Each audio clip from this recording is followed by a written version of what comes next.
In the 16th century, Spanish conquistadors shipped unprecedented quantities of silver and gold from the Americas to Europe, and nothing in Africa, Europe, or the Americas would ever be the same.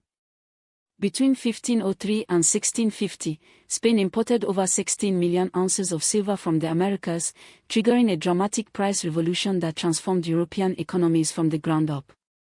Spain restricted its American trade to just two ports, Cadiz and Seville, but could not manufacture enough goods to fill its colonies, forcing rival nations like Holland, France, and England into underground trade arrangements.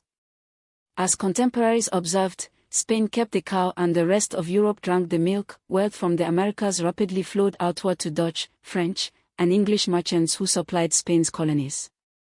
By the early 17th century, the silver boom faded, population growth stalled, and Europe collapsed into what historians call the general crisis. Italy, once Europe's industrial heartland, became a backward agricultural backwater.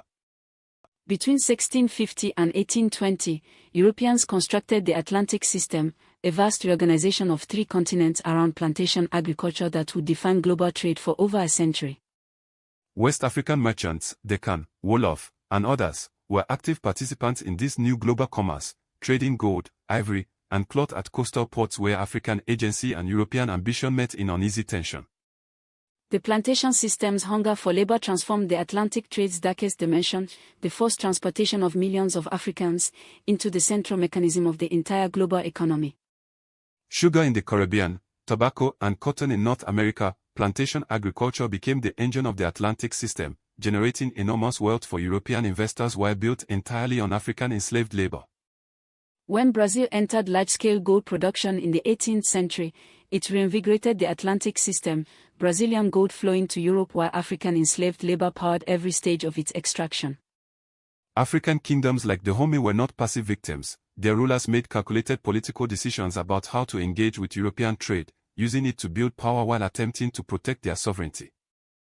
Holland, France, and England competed fiercely for control of African trade routes and coastal forts, each erecting economic nationalist barriers while fighting to dominate the Atlantic system's most profitable nodes.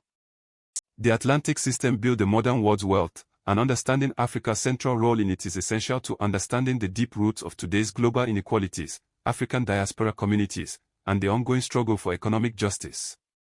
This lesson is part of the UNESCO General History of Africa Curriculum Library at Ashaware.com, where Africa's story is told by Africa.